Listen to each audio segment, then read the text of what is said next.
अरे पूजा, मैंने तुझे इतने फ़ोन किए, इतने मिस कॉल्स किए, ना जाने तेरा ध्यान कहाँ रहता है। तुझे तो अपनी माँ का फ़ोन भी नहीं दिखाई देता। अरे माँ, कैसी बातें कर रही हो? मैं तुम्हारी बेटी हूँ और तुम्हारा ही फ़ोन अवॉइड करूँगी? ऐसा तो हो नहीं सकता। लेकिन मम्मी, दरअसल बात ये है कि मैं ना शॉपिंग के लिए अपनी सास के साथ बाजार गई थी। अच्छा, तो सास के साथ शॉपिंग हो रही है आजकल तेरी, तभी तो तू अपनी माँ को भूल गई है। अरे मम्मी, ऐसा कभी हो सकता है कि मैं आपको भूल जाऊं? अच्छा ये बताओ, आपने मुझे फ़ोन क्यों किया था? अरे बेटा, बस कुछ खास बात तो थी नहीं, तुझसे मिलने का मन कर रहा था तो सोचा तुझे बुला लूं। आपने बिल्कुल ठीक किया मम्मी। वैसे मुझे भी आपसे बहुत ज़रूरी काम था और आपको एक खुशखबरी भी देनी है। खुशखबरी? कैसी खुशखबरी? अरे मम्मी, आपको पता है ना कि मैं रिंकू का एडमिशन जिस स्कूल में करवाना चाहती थी, रिंकू का नंबर उसी स्कूल में आ गया है। लेकिन मम्मी, एक प्रॉब्लम है। प्रॉब्लम? क्या प्रॉब्लम आ गई है बेटा? वो तो तेरा पसंदीदा स्कूल है और तू तो कब से रिंकू को उसी स्कूल में एडमिशन दिलवाने के लिए बोल रही थी। हाँ मम्मी, बोल तो रही थी, लेकिन क्या करूँ? तुम्हें तो पता है कि शेयर मार्केट का काम कैसा हो गया है, उतार चढ़ाव चलते ही रहते हैं। रिंकू के स्कूल एडमिशन के लिए प्रिंसिपल ने 1 लाख डिपॉजिट मांगा है और इनके पास अभी 1 लाख तो पूरे है नहीं। तो बस यही सोच रही थी कि इतने पैसों का इंतज़ाम कहाँ से करूँ मैं, और ज़्यादा दिन के लिए भी नहीं चाहिए थे, बस चाहिए तो सिर्फ 2-4 महीनों के लिए। अरे बेटा, तो इसमें कौन सी बड़ी बात है? हाँ? ये क्या कह रही हो माँ तुम? 1 लाख कोई छोटी रकम नहीं है। हाँ बेटा, मुझे भी पता है कि 1 लाख छोटी रकम नहीं है। तो अब तू ही बता, तू क्या चाहती है? देखो मम्मी, वैसे मैं कहना तो नहीं चाहती, लेकिन अगर हो सकता है तो आप मुझे भैया से 1 लाख रुपए दिलवा दो और जैसे ही रिंकू का एडमिशन हो जाएगा तो मैं आपको पैसे लौटा दूंगी। अरे दीदी, अभी तो आपने बताया कि आप शॉपिंग करने गई थी अपनी सासू माँ के साथ। हाँ, वो तो त्योहार आ रहे हैं ना, इसीलिए गए थे। तो दीदी, जब आपको पता था कि रिंकू के एडमिशन करवाने हैं तो आप शॉपिंग के लिए थोड़े दिनों बाद चले जाते। बहू, तू ये क्या बात कर रही है? मम्मी, अगर आपको पैसे नहीं देने हैं तो साफ साफ ही मना कर दो ना। ये पहेलियाँ क्यों बुझा रहे हो, कभी आप और आपकी कभी बहू। देखो बहू, ये मेरी बेटी है और तुझे कोई हक नहीं है मेरी बेटी से इस तरह से बात करने का। और क्या तू ये छानबीन कर रही है? तुझे थोड़ी ना पैसे देने हैं, मेरी बेटी है, जितने पैसे मांगेगी मैं इसे दूंगी। अभी मैं जिंदा हूँ और तू फिक्र मत कर, मैं तुझसे या तेरे पति से 1 रुपया भी नहीं मांगूंगी। लेकिन मम्मी जी, मैंने तो ऐसा कुछ कहा ही नहीं है। अगर आपको फिर भी लगता है कि मैंने गलत कहा है तो दीदी, मैं उसके लिए आपसे माफ़ी मांगती हूँ। मुझे माफ़ कर दीजिए। मुझे लगता है कि मैंने यहाँ आकर गलती कर दी।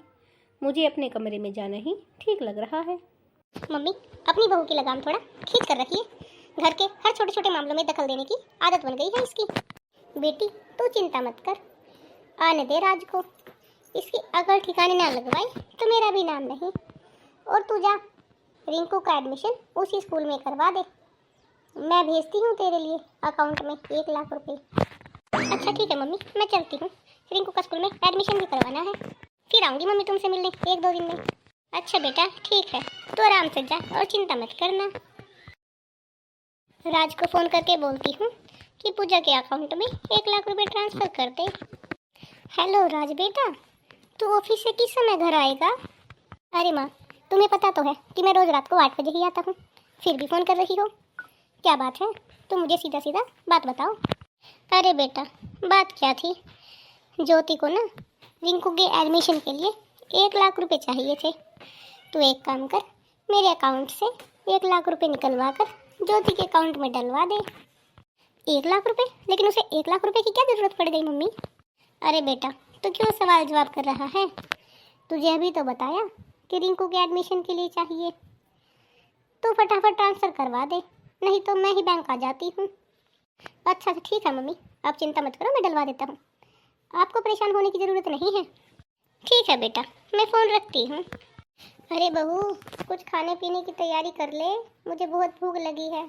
जी मम्मी जी, मैं अभी बना लेती हूँ खाना। चलो, मैं थोड़ी देर बाहर घूम कर आती हूँ। इतने दिन हो गए हैं, पूजा घर नहीं आई अभी तक। पता नहीं क्या बात है। क्या बात है मम्मी, मेरे बारे में ही सोच रही थी क्या? अरे पूजा, तू सच में, तेरी बहुत लंबी उम्र है। मैं तो तुझे ही याद कर रही थी। लो मम्मी, आपने याद किया और मैं आ गई। मम्मी, मैं आपसे कुछ ज़रूरी काम से आई हूँ। क्या बात है बेटा, तू जब भी आती है किसी ज़रूरी काम से ही तो आती है। अब मम्मी, बात ही ऐसी है, खुशखबरी भी है तुम्हारे लिए। तू जब भी आती है कोई ना कोई खुशखबरी लेकर ही आती है। बता, अब कौन सी खुशखबरी लेकर आई है? अरे मम्मी, मैं आपको क्या ही बताऊं। आपके दामाद है ना, उनका फ़ॉरेन का वीज़ा लग गया है। वो काम के सिलसिले में फ़ॉरेन जा रहे हैं।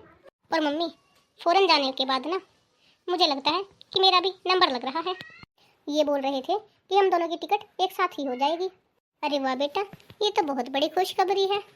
अब तो तुम और दामाद जी दोनों फ़ॉरेन में रहोगे और मैं यहाँ पर अकेली रह जाऊंगी। तेरे बिना मेरा मन कैसे लगेगा? अरे मम्मी, आप क्यों चिंता करते हो? मैंने आपका भी बंदोबस्त कर दिया है। जैसे ही हम वहाँ पर शिफ्ट होंगे, मैं आपको तुरंत वहाँ पर बुला लूंगी। क्या सच में? तू अपनी माँ को भी अपने साथ फ़ॉरेन लेकर जाएगी? अरे हाँ मम्मी, आप मेरी माँ हो, मैं आपको अपने साथ फ़ॉरेन क्यों नहीं लेकर जाऊंगी। लेकिन मम्मी, उसके लिए ना एक छोटी सी प्रॉब्लम है। अब उसके लिए क्या प्रॉब्लम है बेटा? अरे मम्मी, वो क्या है ना, हमने बाकी तो सब पैसों का इंतज़ाम कर लिया है, लेकिन ना कुछ 7-8 लाख रुपए कम पड़ रहे हैं। वो क्या है ना मम्मी, वहाँ जाने के बाद वहाँ पर फ्लैट लेना होगा, गाड़ी लेनी होगी, सारी चीज़ों के अरेंजमेंट्स करने होंगे। अभी तो हमारे सिर्फ टिकट्स ही फाइनल हुए हैं, उसमें ही हमारा इतना खर्चा हो गया है। तो ये बोल रहे थे कि 7-8 लाख रुपए की ज़रूरत है। तुम जरा मम्मी से बोल दो कि वो अरेंजमेंट करके दे दे। अरे हाँ, तो इसमें कौन सी बड़ी बात है, 7-8 लाख रुपए की तो बात है। और फिर जो मेरा है वो मेरी बेटी का है। क्या बात है, दोनों माँ बेटी में बहुत खुसर फुसर हो रही है। लगता है कुछ ज़्यादा ही सीरियस मैटर पर बात हो रही है। हाँ भैया, बात तो सीरियस मैटर पर ही है। वो क्या है ना कि तुम्हारे जीजा जी और मैं फ़ॉरेन जा रहे हैं। काम के सिलसिले में हमारा टिकट भी बन गया है। चलो, ये तो और भी अच्छी बात है। हाँ भैया, अच्छी बात तो है ही। भैया, आपको पता है, आपके जीजा बोल रहे थे कि जब हम वहाँ पर सेटल हो जाएंगे तो हम आपको और भाभी को भी वहीं पर बुला लेंगे। ये भी बहुत अच्छी बात है। लेकिन भैया, उसके लिए ना 7-8 लाख रुपए की ज़रूरत है। अगर आपके पास हो तो दिलवा दो। पूजा, अब मैं तुझे क्या बताऊँ, मेरी फाइनल कंडीशन ठीक नहीं चल रही है। अगर 1-2 लाख की बात होती तो शायद मैं कर देता, लेकिन 7-8 लाख रुपए मुझसे तो नहीं हो पाएंगे। ठीक है माँ, मैं कुछ फाइल्स लेने के लिए घर आया था, मुझे दोबारा ऑफिस जाना पड़ेगा। मम्मी, ये क्या बात हुई? मैं आपकी इकलौती बेटी हूँ, अगर मैंने आपसे थोड़े से पैसे मांग लिए तो क्या हो गया? अरे बेटी, तू चिंता मत कर, मैं कुछ ना कुछ अरेंजमेंट्स करती हूँ। वैसे मम्मी, अगर आप बुरा ना मानो तो मेरे पास एक आइडिया है। आइडिया? हाँ हाँ, बता। देखो मम्मी, ये मकान भी आपके नाम पर ही है और जो हमारा मेन रोड वाला प्लॉट है वो भी एक आप ही के नाम पर है। तो मम्मी, आप एक काम क्यों नहीं करते, आप मुझे मेन रोड प्लॉट के कागज़ दे दो, मैं उन्हें बैंक में गिरवी रखकर वहाँ से 10-15 लाख रुपए लोन ले लेती हूँ। क्या वो प्लाट? लेकिन अगर तेरे भैया को पता चला तो? अरे मम्मी, वैसे भी आपको 2-2 प्लॉट्स का क्या करना है, आपको तो 6 महीने बाद मेरे साथ चलना है और भैया भाभी के लिए ये प्लॉट काफ़ी है। और वैसे भी उनकी कौन सा भी औलाद है, जब उनकी औलाद होंगी तो वो उनके लिए खुद ही नया प्लॉट खरीद लेंगे। और मम्मी, आपके लिए तो मैं हूँ ना, जैसे ही मैं वहाँ जाकर सेटल हो जाऊँगी मैं उसके बाद आपको वहाँ पर बुला लूँगी। हाँ पूजा, तू ठीक कह रही है, वैसे भी मेरा ख्याल रखने वाली एक तू ही तो है। चल ठीक है, एक काम करती हूँ, मैं तुझे वो प्लॉट्स के कागज़ कल सुबह दे दूँगी।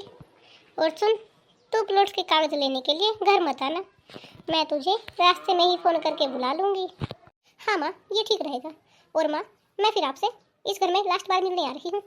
वो क्या है ना कि कल पेपर्स लेके हम परसों ही यहाँ से निकल जाएंगे, फिर आपके बाद मिलना नहीं होगा मेरा आपसे। उसके बाद तो मैं सीधा आपको टिकट ही भेजूँगी और आपको सीधा अपने पास बुला लूँगी। हाँ बेटी, तू जैसे ही वहाँ पर सेटल हो जाए तो मुझे बुला लेना, वैसे भी तेरे बिना मेरा यहाँ मन नहीं लगेगा। और भूल मत जाना बेटा तू मुझे वहाँ जाकर। अरे मम्मी, कैसी बातें कर रही हो, ऐसा भला कभी हुआ है कि मैं आपको भूली हूँ? अच्छा मम्मी, मैं चलती हूँ। क्या बात है जी, आपका इतना मन परेशान क्यों लग रहा है? क्या बताऊँ, मुझे तो लग रहा है कि मेरा बिजनेस में लॉस होता जा रहा है। मुझे तो घर गिरवी रखने की नौबत आ रही है। मैं सोच रहा हूँ कि मेन रोड वाला प्लॉट गिरवी रखकर बिजनेस में थोड़ा सा इन्वेस्ट कर लूँ। मेन रोड वाला प्लॉट? क्या मजाक की बात कर रहे हो आप? मैं मजाक नहीं कर रहा हूँ, मैं सच में उस मकान को गिरवी रखकर लोन लेना चाहता हूँ। लेकिन वो मकान तो पहले ही गिरवी रखा जा चुका है। क्या? किसने रखा उसे गिरवी? आपको नहीं पता? आपकी बहन ने कल आपसे जो 7-8 लाख रुपए मांगे थे, आपने तो दिए नहीं, तो मम्मी जी ने उसे घर के मेन रोड के प्लॉट्स के पेपर उठा कर दे दिए और वो उन्हें गिरवी रख कर गई फौरन। और मम्मी जी ने हमसे एक बार भी पूछना जरूरी नहीं समझा। इसमें पूछने या ना पूछने वाली कौन सी बात है? बेटा, वो मकान मेरे नाम पर था और तुम चिंता मत करो, ये मकान भी मेरे ही नाम पर है। मैं जो चाहूँ, जितना चाहूँ उतना अपनी बेटी को दे सकती हूँ। वो मेरी इकलौती बेटी है। तुम उसका साथ नहीं दोगे तो क्या हुआ? मैं उसकी माँ हूँ, मुझे तो उसका साथ हर हाल में देना है। और वैसे भी उसने मुझे अपने साथ फौरन ले जाने का वायदा किया है। ठीक है मम्मी, जैसी आपकी मर्जी, आपको जो करना है करो। आज के बाद हम आपके साथ बहस नहीं करेंगे। इतने दिन हो गए हैं, पूजा ने कोई फोन भी नहीं किया। पूरे 2 साल हो गए हैं उसे फौरन गए हुए। उसने तो मुझसे वहाँ अपने साथ लेकर जाने का वादा किया था और मैंने उसकी सारी बातें भी मान ली थी। चलो मैं ही फोन करके पूछ लेती हूँ। हेलो पूजा, क्या बात है बेटा? तू तो हमें वहाँ जाकर भूल ही गई। अरे मम्मी, मैं क्या बताऊँ आपको, आपके टिकट में बहुत प्रॉब्लम आ रही है। लेकिन आप चिंता मत करो, मैं थोड़े दिन बाद आ रही हूँ आपसे मिलने और इस बार तो आपको साथ ही लेकर आऊँगी मैं। अरे ये क्या, इतना कहकर फ़ोन काट दिया उसने। माँ, मुझे तुमसे कुछ ज़रूरी बात करनी है। हाँ बोल बेटा, क्या बात करनी है तुझे? देखो माँ, सीधी सी बात है, तुमने तो हमें कहीं का नहीं छोड़ा और एक वो तुम्हारी बेटी खुद तो फॉरेन में जाकर बैठ गई और हमारा प्लॉट भी खा गई। तो माँ, अब तुम भी एक काम करो, तुम भी अपना बैग पैक करके किसी वृद्धाश्रम में रहने के लिए चली जाओ। क्या? इस उम्र में मैं वृद्धाश्रम में रहने जाऊंगी? हाँ माँ, तुमने हमारे लिए छोड़ा ही क्या है? जो कुछ हमारा था वो तो तुमने अपनी बेटी को दे दिया और वो जाकर बैठ गई फॉरेन में, और तुम्हें भी बहाने बनाकर यहीं पर छोड़ गई। ना तो वो तुम्हें लेने आती है और ना ही तुम्हारा टिकट भेज रही है। बेटा, मुझे लगता है टिकट में कोई दिक्कत आ रही है, इसीलिए टिकट मिल नहीं रही है उसे मेरी, नहीं तो वो अब तक मुझे ले जाती अपने साथ। मम्मी, मैं इतना भी बेवकूफ़ नहीं हूँ, मैंने हर जगह चेक कर लिया है। टिकट बनने में इतना समय नहीं लगता। अगर दिक्कत होती है तो सिर्फ 1 या 2 महीने की होती है, 1 या 2 साल की नहीं। अब ज़्यादा बातें बनाने से कुछ नहीं होगा। अब मम्मी, तुम भी एक काम करो, अब तुम भी यहाँ से कहीं और चली जाओ। ठीक है बेटा, अब मुझे पता चल चुका है कि बेटा या बेटी तभी तक साथ देते हैं जब तक तुम्हारे हाथ में पैसा और पावर होती है। मेरी बेटी ने भी मेरे साथ अच्छा नहीं किया और तू भी मेरे साथ यही कर रहा है। मेरी बेटी ने मेरे साथ पैसों के लिए दगा किया। वो मुझसे मीठी मीठी बात करके मेरे सारे पैसे ले गई और तू मुझे अपने साथ इसलिए नहीं रखना चाहता क्योंकि अब मेरे पास कुछ नहीं बचा है। देखो माँ, जैसी तुम्हारी मर्जी, तुम्हें जो सोचना है तुम सोच सकती हो, ये सब तुम्हें पहले ही सोचना चाहिए था।